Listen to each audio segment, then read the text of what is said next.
حضرت لقمان رحمۃ اللہ علیہ ایک شخص کے غلام ہوئے۔ وہ شخص آپ کو بیچنے کے لیے بازار لے آیا۔ جب بھی کوئی شخص آپ کو خریدنے کے لیے آتا، آپ اس سے پوچھتے تم مجھے کس کام کے لیے لینا چاہتے ہو؟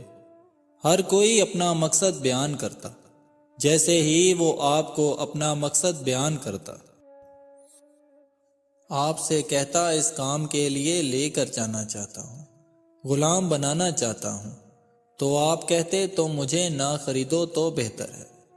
آپ ایسے غلام تھے جن پر کسی آقا کی زبردستی نہیں چل سکتی تھی، لیکن آپ اپنی مرضی سے اس شخص کے ساتھ جانا چاہتے تھے جو آپ کو صحیح مقصد کے لیے لے کر جانا چاہتا تھا۔ اتنے میں ایک شخص آپ کو خریدنے کے لیے آیا۔ آپ نے پوچھا مجھ سے کیا کام لوگے؟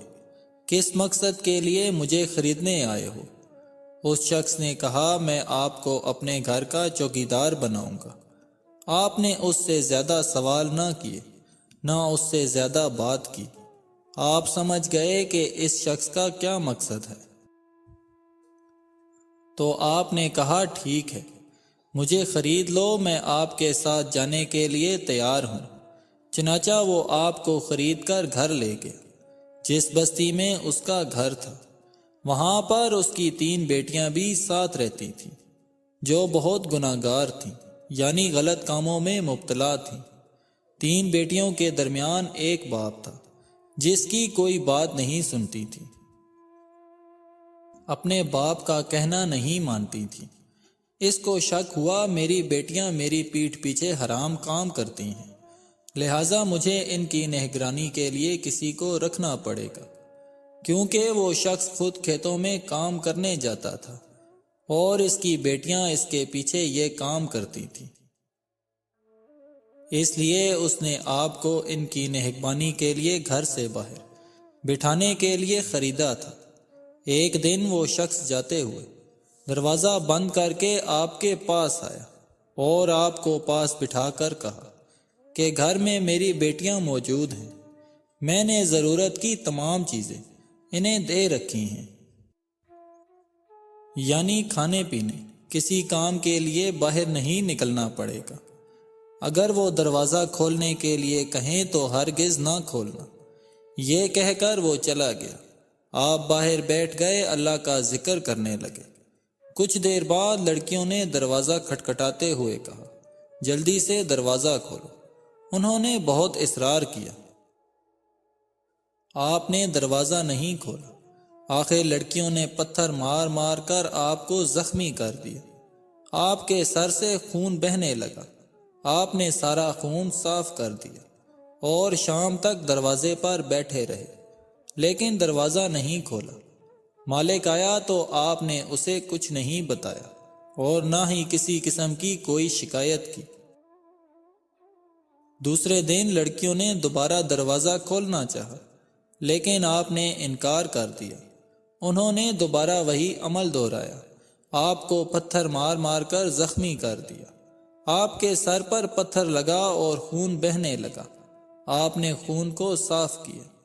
آپ نے ایسا اس لیے کیا کہ مالک کو پتہ نہ چلے کہ ان کی بیٹیوں نے آپ کے ساتھ ظلم کیا، اور شام تک دروازے پر اسی طرح بیٹھے رہے۔ جب مالک آیا تو اسے کوئی بات نہیں بتائی۔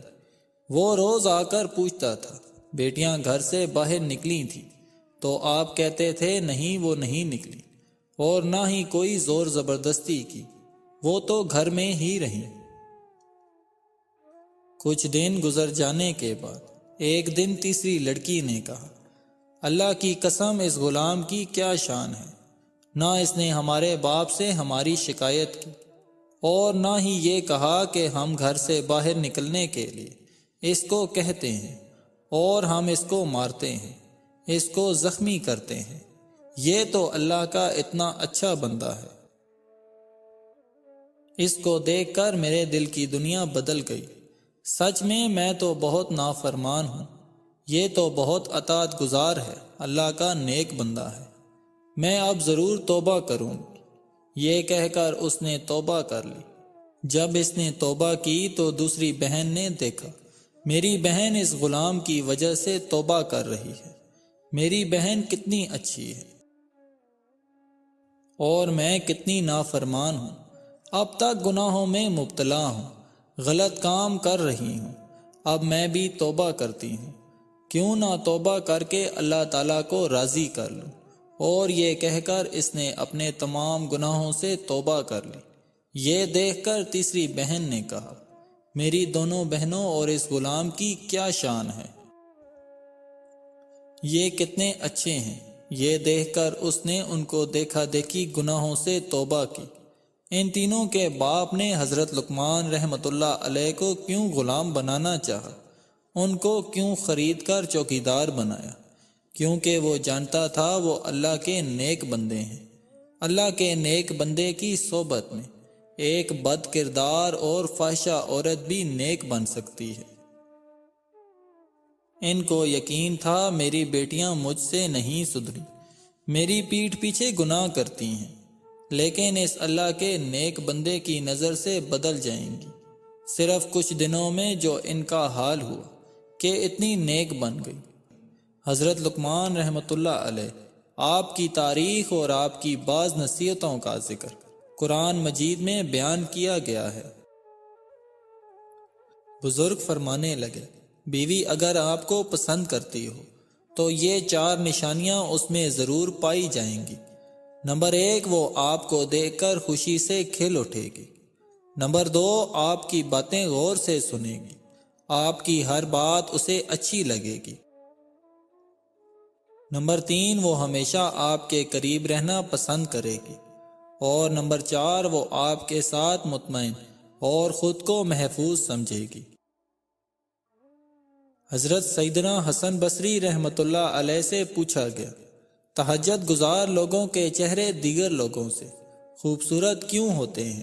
تو آپ رحمۃ اللہ علیہ نے جواب دیا، وہ اللہ کے لیے تنہائی اختیار کرتے ہیں تو اللہ پاک ان کو اپنے نور کا لباس پہنا دیتا ہے۔ ایک مرتبہ حضرت علی رضی اللہ تعالی عنہ دشمنوں کے نرغے میں بہادری سے لڑ رہے تھے۔